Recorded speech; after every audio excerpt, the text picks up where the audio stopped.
The new Kymco Like 125, may tatlong choices na.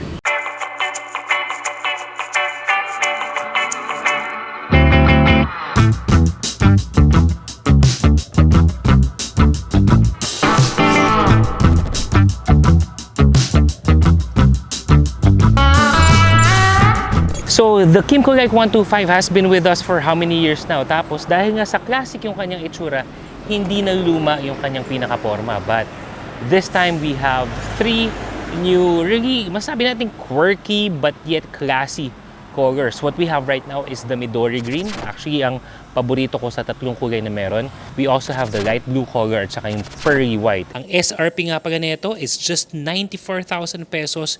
You would get this elegant scooter. And usapang forma na nga tayo mga brother. Critically, the body is still similar. Ganun pa rin yung pinaka-body niya, yung forma niya, yung linyahan niya.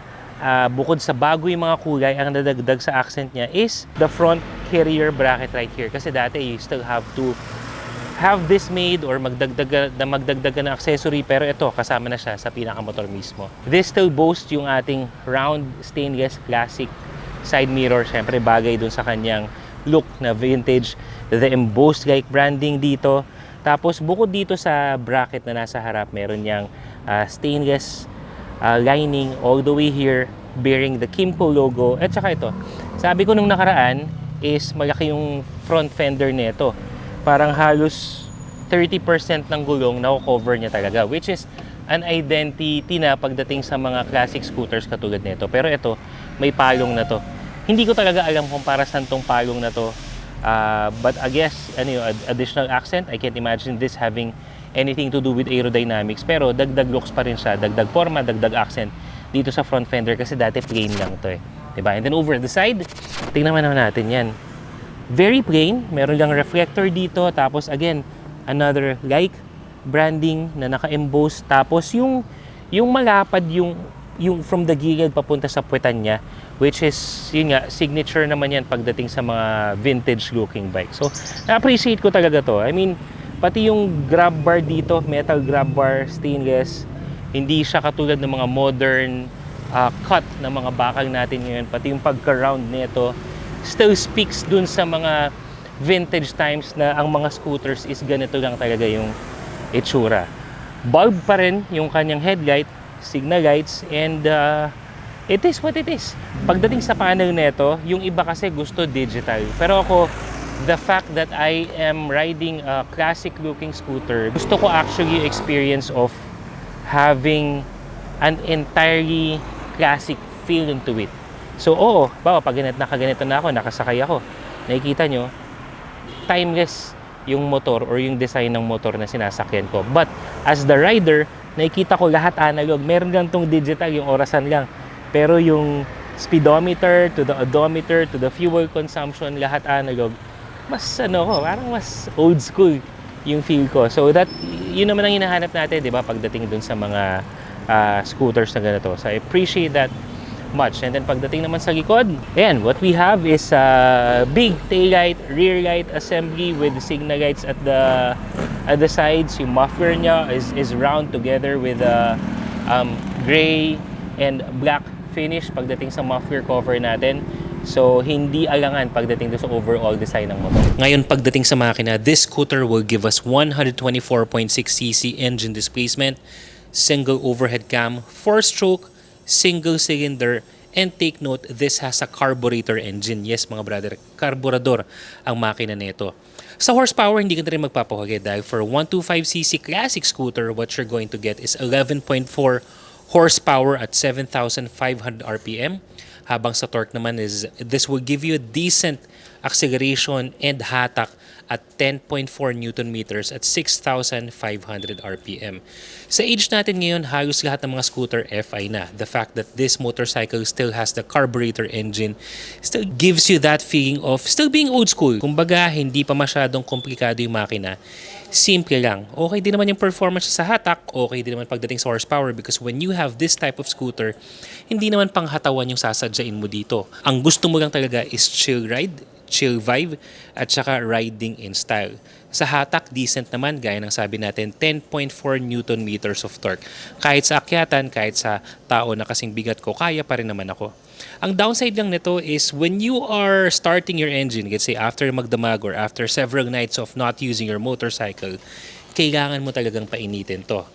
In my experience, kailangan mong gamitin to or i-start muna ng about 10 minutes and then i-rev mo ng up to 2,000 to 3,000 RPM for several times after getting the engine heat up para hindi naman magkaroon ng, kumbaga yung hagok ba na tinatawag sa makina. So every morning, if you're going to use this, that is something that you have to do versus the FI engine na kadalasan, oo, pinapainit pa rin pero mas ready to go na. So given all that specs pagdating sa engine and given na carburetor to or carburador, masasabi natin matipid pa rin to for 125cc because according to Kimco, you can get as much as 45.4 kilometers per liter. Pero sa akin, sa actual usage ko, I was able to get 39.6 kilometers per liter. Sa bigat ko, sa gamit ko, magkahalong chill na yan at saka hataw. Pero I must admit, mas marami yung chill dahil nga sa style ng riding ng motor na to. Pagdating sa brakes, parehas pa rin to ng mga nakaraang variations because what you will have in front is a disc brake and disc brake na rin to sa likod. Advantage na yun kasi karamihan ng mga 125cc, actually even some 150cc scooter, drum brake lang nasa likod. Even though wala tong ABS, the fact na hindi naman talaga to panghatawan na motor, this will give you that better dependability in terms of your stopping power dahil parehas naka-disc brake yung harap at likod mo. When it comes to your suspension, what you're going to have is a classic telescopic fork in front. Okay din naman. Decent din lang naman yung play niya. Enough para hindi tumama, obviously, yung kaha dun sa malaking front fender nito. At good thing, this has a double rear shocks pagdating sa likod. And take note, for a small displacement, impressive na rin na meron itong 5-stage preload adjustment. So depending on the play that you want, depending on your weight, depending on your preference, pwede yan i-adjust mga brother. Sa gulong, okay to. Pogi, macho. Kasi makapal ang gulong nito. Malaki tingnan, hindi alangan kahit sa taong kasing lapad ko. For the front tire, what we have is 110/70 by 12 at 110/70 by 12 naman sa likod. Hindi na rin to mahirap hanapan ng mga ibang mga gulong kung sakaling gusto mo magpalit. Sa experience ko when riding this scooter, basic cornering lang naman. Hindi naman ito yung tipong scooter na ihiga talaga natin. But decent enough. I was also able to try it habang mga umuulan at sa ilang mga kurbada right around Bulacan area at on the weeks that I've been using this motorcycle, capable, walang slippage. Siguro if you're going to combine the traction of the tires tapos ipapares mo dun sa performance ng brakes, ang kailangan mo na lang talagang sanayin dito is yung timplahan ng rear at saka front brake. Dahil makapit talaga yung brakes nito, kakapit at kakapit talaga pag nagpreno ka. So syempre, yung gulong mo kapag biglaan yan, may possibility mag-skid. So sa mga ganitong type ng bike na front and rear disc brake with no ABS, you have to learn how to timpla. How to timpla, konyo? You have to learn how to balance the use of your front and rear brake para masiguradong sakto lang yung stop mo. Kumbaga, be your own ABS. Pagdating naman sa features nito, meron tayong malaking front compartment at may kasama na yung charging port sa loob. Ang maganda nito, yung front compartment niya is yung kind of like the Vespa type and mga 70s, 80s scooter na talagang bubuksan mo yung buong front nito, giving you more space and giving you that flexibility in terms of what you have to put in. Pwedeng documents, pwedeng phone, pwedeng basahan. Actually, pwede pang gamit o damit ang magkakasya dito. Another feature that I like is given that this is in the 125cc category, 20 liters ang capacity ng underseat compartment nito. Hindi man kasya ang isang buong full face helmet, I'm pretty sure that some of the open face helmet would fit. Bukod dyan, marami ka pang ibang pwedeng mailagay para sa iyong mga chill ride, short trips, at kung gagamitin mo naman to mga pang-opisina, which is mas bagay talaga if you're going around the metro, you can put in your raincoats, your jackets, some of your documents, even some of your gadgets sa ilalim niyan. Yung pillion step neto or yung tapakan ng angkasan is semi-automatic. Kumbaga, hindi mo kailangan hilahin o itulak, pipindutin mo na lang for it to be able to reveal itself o kaya naman maging functional. That's a styling move at the same time functional move na rin dahil hindi ka na mag-exert ng effort. Konting pindot lang, lalabas na yung tapakan ng angkasan at konting pindot din lang naman, pwede mo na siyang maitago. You will also have that flat floorboard o yung tinatawag natin na gulay board. Malawak yan, so that means you have a lot of space in terms of your foot positioning. Mas iwas ngalay pagdating sa long ride, but at the same time, kung sakaling ikaw ay may mga additional na gamit, backpack, groceries, etc., kahit nakaba ng bigas, pwede mong ilagay sa gulay board natin. And another thing that I like, in terms of being true to the identity of this being a vintage scooter, is yung analog pa rin yung kanyang panel. Kasi a lot of the scooters ngayon, kahit na modern or kahit na vintage na yung mga scooters ngayon, nagiging digital na yung panel niya. So, kumbaga, if you are coming from a perspective of a rider, ika nga, mas nafe-feel mo na vintage yung motor mo dahil ang nakikita mo sa panel mo are the analog fuel tank, analog speedometer, and some of the basic lighting indicators. So habang nagra-ride ka, bukod sa nakikita ka ng tao na vintage looking yung motor mo, tapos ikaw naman ang nakikita mo ay yung panel mo, mas nararamdaman mo na old school talaga yung dating mo. For the fuel tank capacity, decent na rin to for its category as you will have 5.5 liters worth of fuel. Alright, riding position mga brother. For reference, I am 5'10" in height. So, marami mga Pinoy matutuwa dito. Mababa lang yung seat height nito. Kita nyo naman, lapat na lapat yung pa ako. Medyo nakabaluktot pa nga yung aking mga binti. Upon sitting, ang mapapansin nyo talaga, yung upuan niya malapad. Pero, eto, pakita ko lang sa inyo, yung accent dito, yung accent niya dito, panipis, pero dito malapad. So, anong effect nun kapag dun sa overall ergonomics natin?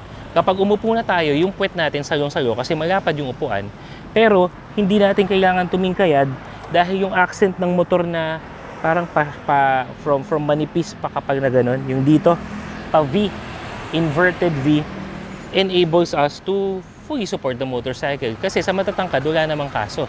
Katulad ko, 5'10" in height, so wala naman talagang kaso sa akin. Pero dun sa mga medyo shorter riders, kahit mga 5'2", 5 feet o ano man, kayang-kaya pa rin tong motor na to. So, same ergonomics. Malaki yung kanyang gulay board or yung floorboard natin. And then, mataas yung handlebar. Good pa rin yung ating peripheral sa road at saka dito sa panel natin. And then ito, tingnan naman natin yung ating turning radius test. Yan. So, ito, sagara naman na to. Sasabit siya sa hita ko at may height. Pero sagaran na yan. So unless talagang igikuko ng sagaran, medyo u-open mo na lang yung hita mo dito para hindi sumabit. But yung normal turning, okay lang naman. And then upright riding position. So you know, just what it is when it comes to what you want to see pagdating sa mga classic scooters. Yung chill vibe lang na komportable. At pagdating naman sa angkas mo, okay din kasi may separate parang part dito na angkasan na malapad din naman, and then yun nga, meron kang grab bar dito. So goods, komportable sakyan itong Like 125 natin. And that is our video for today, the Kymco Like 125, yung new color variations na. Para sa inyo mga brother, okay ba sa inyo mga bagong color variants ng Like 125 at alin dyan sa tatlong bagong kulay na yan ang pinaka-trip mo? Ako kasi ito Pag-usapan na sa comment yan at para hindi ka magpahuli sa lahat ng mga motorcycle news, reviews, and tips natin, be sure to tune in sa lahat ng mga social media pages na ng TikTok, Instagram, Facebook, and YouTube. To our next video mga brother.